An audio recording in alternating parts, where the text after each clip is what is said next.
خدا کے لیے فلم موسیقی کے حوالے سے کچھ احادیث کوٹ کی گئی تھی جو کہ صحیح، لیکن بعض علماء نے کہا کہ وہ جو مفہوم اس میں بیان کیا گیا وہ اس کا اوریجنل مفہوم نہیں ہے حدیث کا، اس کا یوں ہے.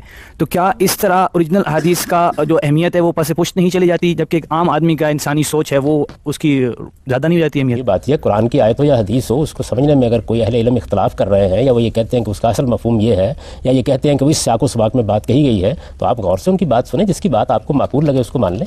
انسان کو اپنے علم کا دروازہ بند نہیں کرنا چاہیے. ہم یہ کیوں چاہتے ہیں کہ مذہب ہمارے سامنے بالکل اس طریقے سے آ جائے کہ جس کے نتیجے میں ہمیں کوئی غور و خوض نہ کرنا پڑے؟